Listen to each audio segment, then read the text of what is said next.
Hey folks, welcome to the show. Hey Sharad, how's it going, man? It's going very well, can't complain. Other than seems like we're back to square one in terms of how COVID's treating us, but just staying strong, I guess. Yeah, it's been, it feels like almost an era has gone by.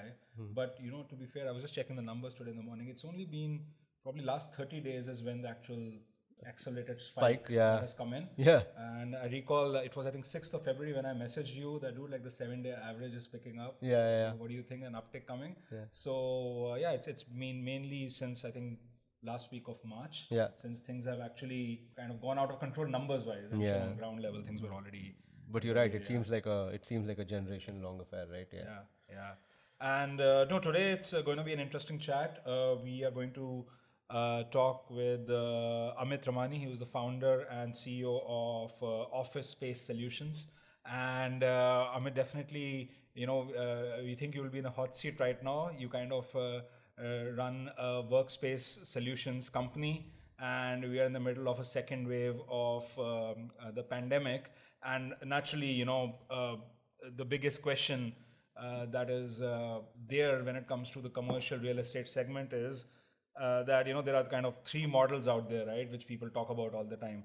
One is that, okay, it's going to be 100% work from home, so it's going to be Armageddon for anyone who operates a commercial RE business.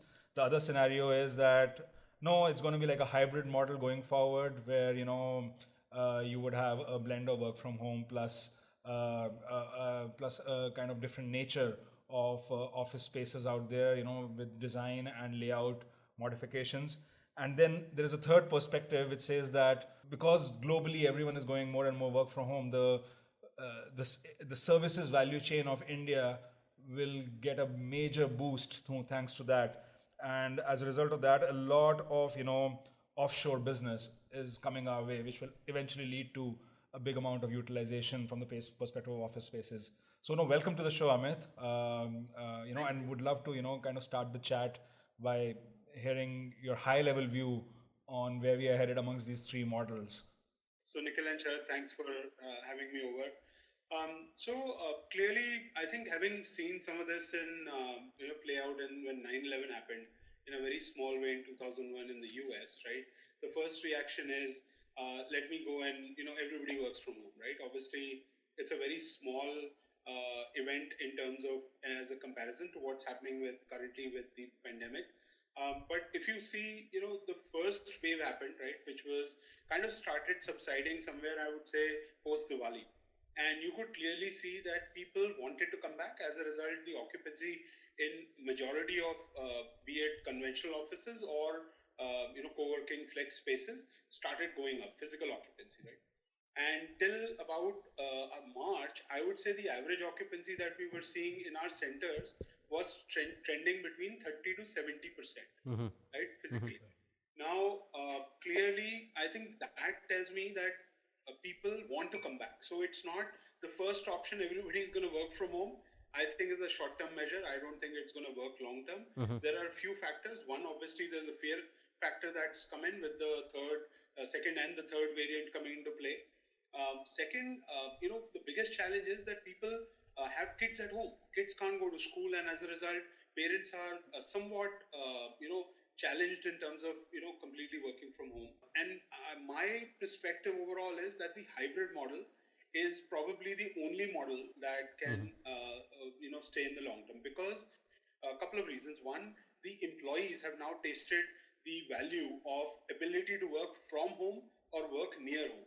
Yeah. And that extra 2-3 hours of commute is not giving anybody any productive time, right? Yeah. So clearly the hybrid model where a base will get established at a central location, a certain portion will work near home, and then a certain portion will permanently work from home is probably the only model that I think will work in the long term. This is very interesting because didn't we have Manoj Kalra recently? He heads global business support at Royal DSM, and obviously he looks at all the offshore operations of Royal DSM Group, which is a Netherlands-based quote-unquote science company. They do a lot of things, from nutrition and supplements to I don't know what not. And he had a very similar perspective that, for me, the biggest boon that has come out of this is that, the labor market has suddenly expanded I can now, geography, like we are based out of Hyderabad, so I don't need to attract talent based out of Hyderabad. I can easily set up like a satellite office in some small town and hire someone there, and then make sure that that guy has a local optionality to walk in whenever he or she requires.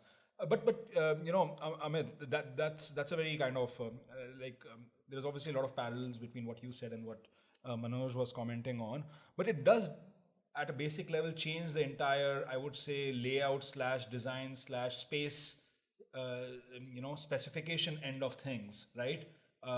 For any shared workspace. What are your thoughts on that? And I'm going to listen to this quite keenly because I think both of you have degrees in architecture here. Oh yeah, I do have a degree in architecture, Amit. Yes, I forgot about that completely. So I think, at least from a design perspective, I think it starts out with the building selection. Because I think earlier when people were looking at the whole workspace, the building quality did not make that much of a difference to start with, right? For majority of the players, I'm not talking about the large MNCs; they were always in the grade A plus kind of category. Today, the building quality is as important as the workspace quality that one builds. Right. So clearly, that's where it starts. What kind of factors is the building management taking into the cognizance of how do they manage the building? What is the basic HVAC system, the air conditioning system that exists in the building? Is there filtration in the building? Is there air quality controls in the building? So that's one part of it. Second, how does the lift efficiency work, right? What is the ventilation system that the overall building is putting in place? So many of these factors which we were looking into prior, but I think have become at front and center. Then coming to the workspace design itself, I think it comes in three elements. One, what is the change in terms of physicality? So clearly, we have done all the social distancing norms, trying to make sure that 6 feet distances are maintained, reduced our occupancy in our meeting rooms, reduced the occupancy in our collaboration zones or the activity-based settings where you're trying to keep people apart and so on. So I think there are design interventions that have come in the common areas. Then there are design interventions that have come into dedicated areas where people take on space and their dedicated workspace, wherein obviously 6 foot distance. So obviously a bit of de-densification has happened. Almost about 20% de-densification has happened to accommodate some of these physical changes in the workspace itself. Then coming to the second part is the health and hygiene, right? So how frequently do you manage the space? What interventions have we been able to do on the air conditioning system? Is there a fresh air system installed in the building? Are there UV controls in the space so that sanitization happens, some automatically, some in terms of higher frequency by deploying housekeeping staff, etc. So some of those measures have already been instituted now in many of our centers, and many of my colleagues and competitors in the space are doing similar things. The third is the technology intervention, which I think is a big one. Because with technology intervention, what has happened is at the workspace level, we have been able to manage almost a touchless experience. So as an example, we have our own app, which basically is integrated with Arogya Setu. So anything, be it, do you have a vaccine already? Have you been in touch with? How safe are you? Is all integrated through our access control system, which is all touchless. All ordering within our system, which could be food, beverage, etc., is all touchless. Even our meeting room access is through a touchless system. You scan and you get in. And even in the meeting rooms, what we've been able to do after people use the space, automatically the UV controls come into play. A system comes into play that basically sanitizes it on the fly. And till that point, nobody can access the meeting room. So a lot of controls have been put from a technology standpoint, and that's helping in a big way. All our, for example, our housekeeping, security, and pantry team members are now all controlled through a central app where they're putting what's been the frequency of their hygiene, what's been the frequency of the systems that are been in control. So many of these interventions are from a design and technology standpoint that have made a big difference in giving the safety. So for example, we today run a survey every month on our COVID readiness, and I will tell you that if we get less than a 9 on 10 then there's serious issues with those center managers. So we have put a lot of focus on making sure that not only what we are doing is in place to ensure the safety of our members, but also what is the perception of our members when they are coming in. So these are a few things that we have done to ensure that these are established in this post-COVID world. Yeah, that's very interesting. On the business side, right? Like, I mean, typically when co-working sort of sprang up about 4 or 5 years back when they were really hot. I mean, they still are, but they were very startup centric. They catered to a startup crowd. They catered to the entrepreneur. That was the mindset. That were the typical tenants as well. Do you see that trend shifting now? Like when Nikhil was talking about satellite offices, that's a conversation that we had with Mr. Manoj, who was saying that it's he was giving it, he was comparing it to a library. Like even if you can study at home, you still offer a library because if you want to. Similarly, you as an employer, you need to offer the availability in office. In that context, right? I mean, do you think co-working sort of has to move away from just startups and look at increasingly as setups for big offices and MNCs as well? So, Sharath, I think, again, every co-working has a bit of a different model. There are basically three types of co-working that exist today globally, right? One who are primarily focused on startups and freelancers. There are a few examples in India. Then there are players like us, which basically swim between B2C and B2B. So a portion of our business comes from what I would call as freelancers, startups, smaller enterprises, and then mid-sized enterprises, and then large MNCs and large-scale enterprise customers, etc. Then there's a third model which purely focuses on large enterprise, right? So they're only focused on, they don't cater to the B2C demand.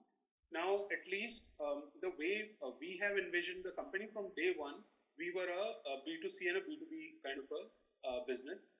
Today, almost 60% of our business comes from enterprise clients, about 25% from mid-size to SMEs, and then about 15% from startups and freelancers. Now, interestingly enough, when COVID hit, the first wave hit, the first guys who left us were the startups and the freelancers and the smaller cohort sizes, less than 25 seats, right? Because their lock-ins were lower, or maybe they didn't have a lock-in and they left the fastest. They came back the fastest. And, clearly, because we were swimming in the B2C and the B2B business, we actually got least impacted out of all our competitors. And the reason was that the guy who takes 2 seats with you has very little leverage to negotiate on price. The guy who takes 200 seats will negotiate the last penny out of it, right? So in our firm belief is that, clearly the startup, if your business is only on startup and freelancers, there's a problem. If your business is only on large scale enterprises, there's again a problem. But if you swim between, then there is a successful business model to me. Interesting, like you mentioned, you talked about price. I mean, I also wanted to kind of get your sense on, obviously, from a design or layout perspective, just taking into account social distancing norms, capacity must have been hit to a certain extent. One is in terms of utilization, and the other is just in terms of how many people you can actually, accommodate. Does the reduction in capacity / utilization, to what extent did it get negated or hedged by any kind of a pricing control or leverage that players like you have? I mean, what's your kind of take on that? So Nikhil, I think at least our approach has been a bit different. So I really can't comment on overall in the industry, but almost 65% of our portfolio is in partnership with the landlord. So when times are great, we both make a decent amount of return. When times are not so great, we both share in a bit of a pain, right? So last 1 year, obviously, we had some challenges in terms of occupancy. Obviously, as I mentioned, people left.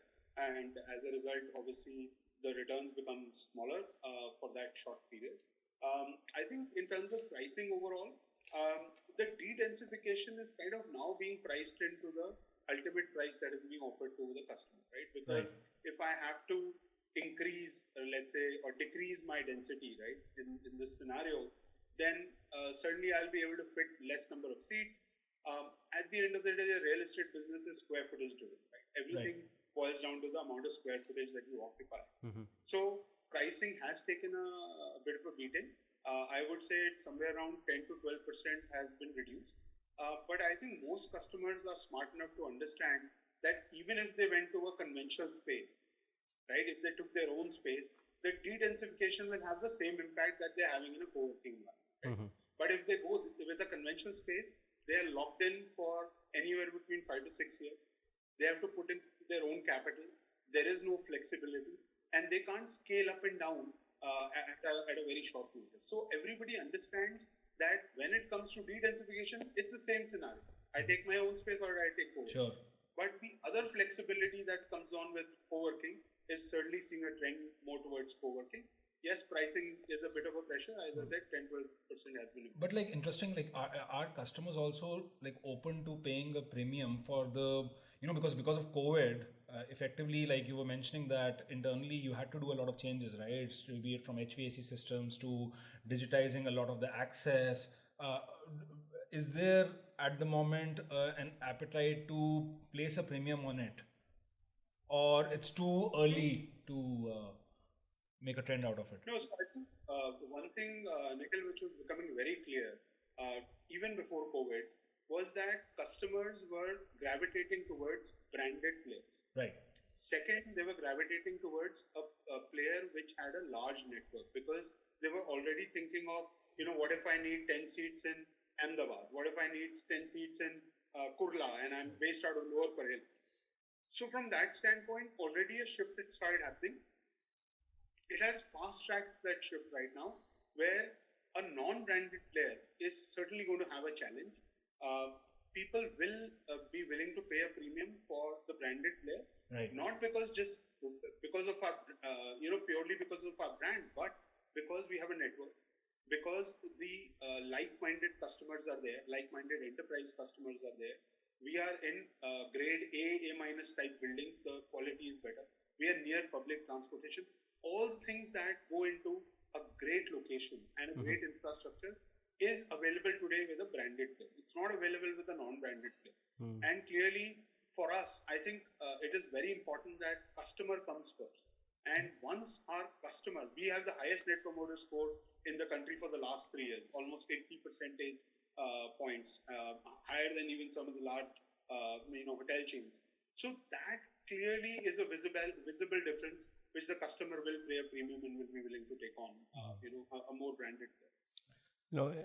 In terms of sort of the revenue models, I mean, obviously for the bigger portfolio where you have MNCs and the bigger companies, for them, I guess the straight lease sort of works. But for some of the smaller companies, are you seeing evolution in revenue models, like revenue share or equity investment into the company, or is it typically all been like straight lease payments? So, because we've seen some of that in the West. Yeah. So again, from day one, we were focused on doing partnership with the landlords, which was revenue share or a profit share kind of a model, right? Now, our premise was that if you have to offer the flexibility to the community or our tenant, then somebody will have to carry that additional risk. Sure. And our pitch always to our partner landlords is that a co-working is like a cafe or a crash or a gym in your facility. Because today, as a co-working player, I can offer 2 seats, I can offer 200 seats, right? I can offer it for 1 day, I can offer it for 5 years. As a developer, you cannot give that flexibility, but the customer today demands that flexibility. So please partner with me. Even in your 1 million square foot portfolio, give me 20,000 square feet, which doesn't impact you because you do similar things to provide amenities in your building. And that pitch really worked. And today, that's why I'm telling you, out of the 72 odd properties that are operational, 40 plus are in partnership with the landlord, where I don't carry any straight lease risk. Right. We're probably the only player globally that has been able to crack that model. I'm sure there are other people who will try and come and do similar things.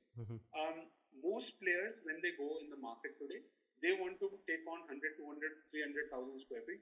Now, at that stage, nobody is going to take a bet of revenue share or a profit share with you, because that's the whole building he has. I am talking to my partners for 20,000, 30,000 square feet out of a 500,000 square feet, which is the risk people are willing to take. Now, our model is very different. That's why we were always a distributed network, 70 plus locations, 12 cities, all of those things which have worked for us. It is all being proven out today. But I think models will shift because for people to carry that risk on their own of that flexibility is going to be a very hard challenge to overcome as things evolve. Yeah. And like you talked about 12 cities. So how do you know, in terms of near term or midterm outlook, do you sort of see yourself growing horizontally and, from 12 to 14 to 16 to 20 and sort of go through and cover more pockets which you identify? Or is it sort of strengthening your presence in these 12 outlets and sort of build on those and penetrate deeper? How do you think about sort of future growth? So clearly, these seven metros drive today about 85% of the total commercial demand in this country, Okay. right? So which is Delhi, Mumbai, Bangalore, Hyderabad, Pune, Chennai, Kolkata, and then obviously Noida and Gurgaon as a part of the NCR network, right? We are currently in two tier 2 cities, Ahmedabad and Chandigarh. We have signed on Indore. So we have about three, I would say, tier 2 cities where we are operational, just about to be operational. We will add Kochi, we will add Jaipur, we will add Lucknow this year.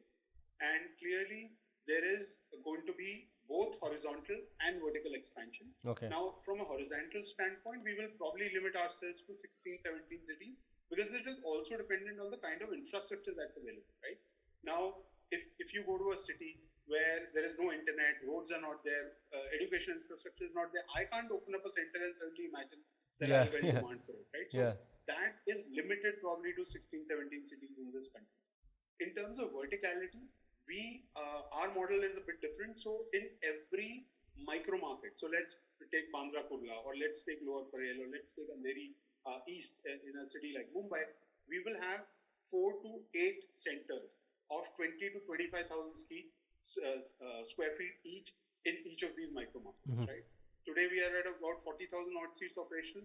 December 2022, we'll touch 80,000 seats. Okay. We were averaging about 5,000 seat additional every year. We have added close to, in the last 18 months, we would have added close to about 60,000, almost 50,000 additional seats. Yeah. And, there are a bunch of players now, there's co-working, there's WeWork, there's Office, obviously, and there's 91 Springboard. There are a bunch of players, right? Regus as well. Do you see any consolidation in the sector yet, or do you think it's very early right now? Everyone's in aggressive growth and expansion phase right now, but eventually there has to be some kind of consolidation. So, in all honesty, pre-COVID, there were some 250, 300 co-working players. Yeah. Right? Some of that consolidation already happened. Now, out of the top 25, there are probably 5 or 6 large players left in the market, right? Consolidation amongst them is very hard because all of us have a very large footprint. Plus, similar to any other industry, right? Obviously, co-working being a sunrise industry, there is not going to be just one bank, right? There's not going to be just one automobile. Sure, yeah. The market is so large. We're talking about 1 billion square foot commercial real estate growing at an average of about 3 to 5% every year, right? Now, just in the sheer numbers, it's not possible for one player to command, the complete, ecosystem. It's a physical asset business at the end of the day. Yeah. It's not like I can have warehouses and it's not an e-commerce play, right? Yeah, so which is clearly there is a physicality to it, and any physical business will have multiple players. And in fact, competition is good. Yeah. It values the offering that one has. So I think at the top level, consolidation will not happen.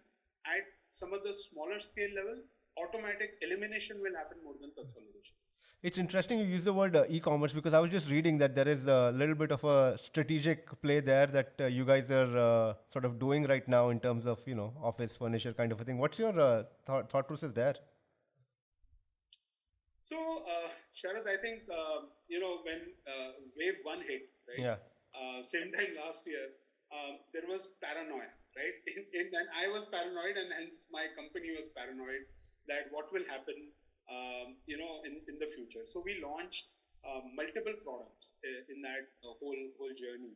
And of that, one product that we launched was Office at Home, which basically said that I will give you a ergonomic chair and a smart desk at your place, and I'll give it to you on a subscription basis. It will give you access to my nearest center to do your concierge services, printing, etc., receive your packages, and so on and so forth, right? So that actually started working fairly well. And we, till date, have sold close to about 3,000 desks, both in subscription and one-time sales. Now, we were using platforms such as Amazon, Flipkart, etc., to do some of those sales. Now, what we thought was that today, as an offering, right, we offer a great environment in our centers. You see some of the images behind me right now, right? Why can't I translate that back into a home office or a small medium office for somebody who only wants to buy, let's say, a furniture or a chair or loose furniture or the collaboration zones furniture and so on. So Yeah. we launched all those products at shop.office.com. And that basically is our e-commerce play, Yeah. which is integrated obviously with our logistics partners. And we now deliver through that platform to both our current members as well as the future potential members, because we also have the strength of having a showroom, right? Technically, all my 70 plus centers today going on to 100 are my showrooms, right? So just like you go to a, not everything can be bought on e-commerce, right? You need Sure. to, touch and feel that sofa before you buy it. The same logic applies. You won't buy a, 10,000 rupee chair without testing it. And each of our locations becomes that.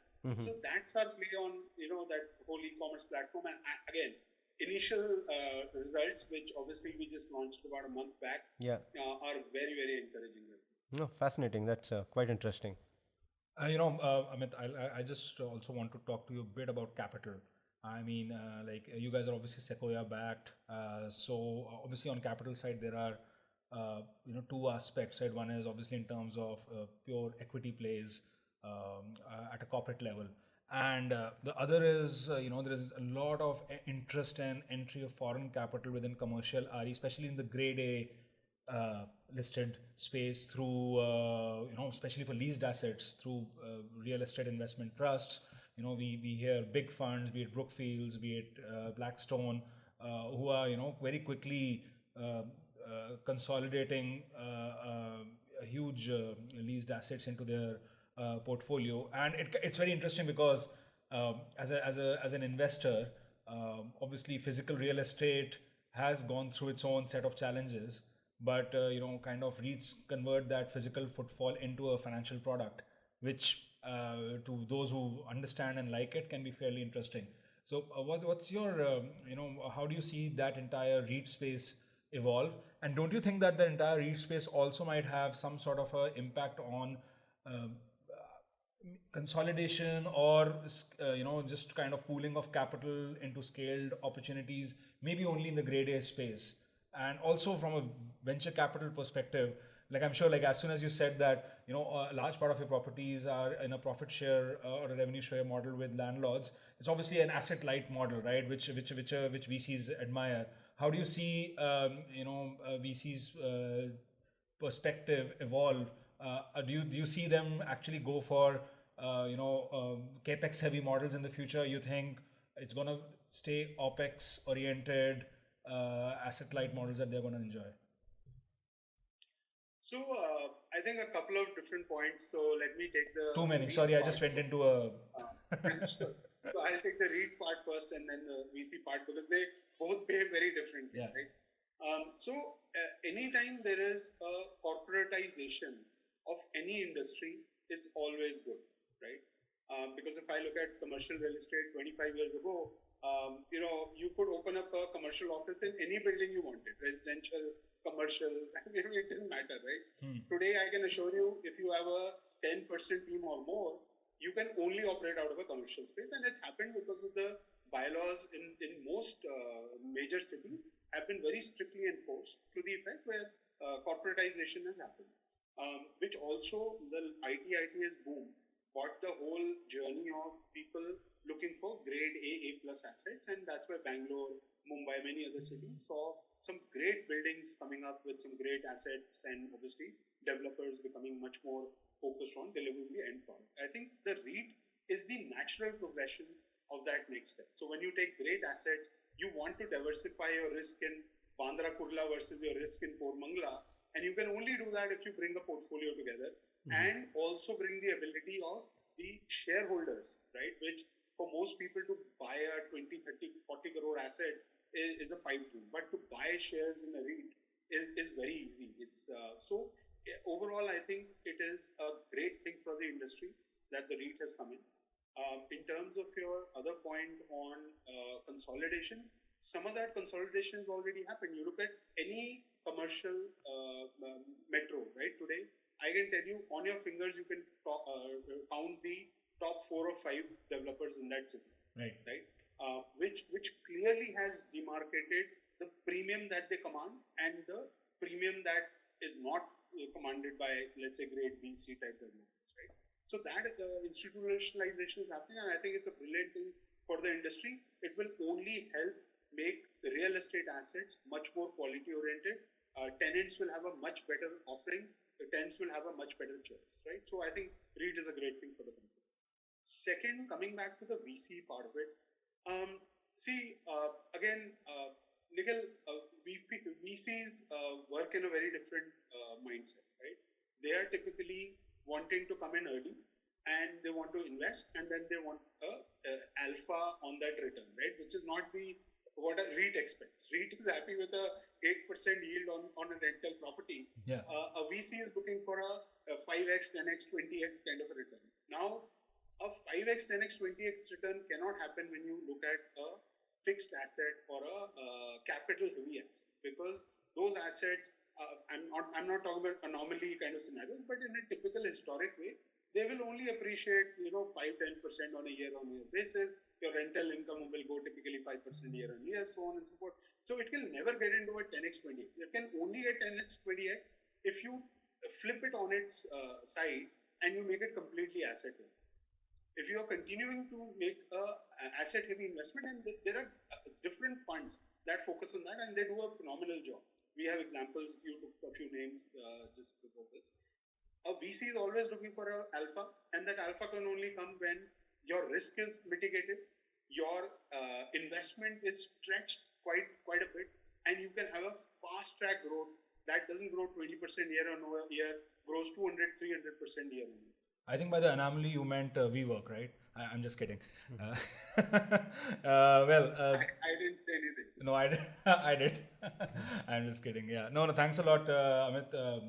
This was super fascinating, and I mean your personal journey has also been very fascinating. As Sharad correctly pointed out, that you're an architect by training from SPA, and from there you obviously went to Cornell, and then you kind of went deep into the business world with one venture after another. I'm also an architect by training, which I don't throw around a lot, so that was a common thing which I unfortunately we don't have much of a time to dwell upon. But it's been great chatting with you, Amit. What about what do you say? No, it was a good chat. Learned a lot, and it's always fun to shoot the breeze with guys who are running businesses in different sectors. So appreciate you taking the time out, and good luck. And we'll obviously be sort of looking at the business and be supportive in whichever way we can. So Nikhil and Sharad, thank you for your time. It's been a great pleasure to have the opportunity to chat here. Look forward to keep in touch. Oh, no, perfect. No, thank you so much, Amit. And yeah, this was great, and we'll be back soon and with another exciting guest. It should be fun. What do you say, Sharad? Yeah, I'm looking forward. So yeah, this is Nikhil Arora This is Sharad Tupran signing off.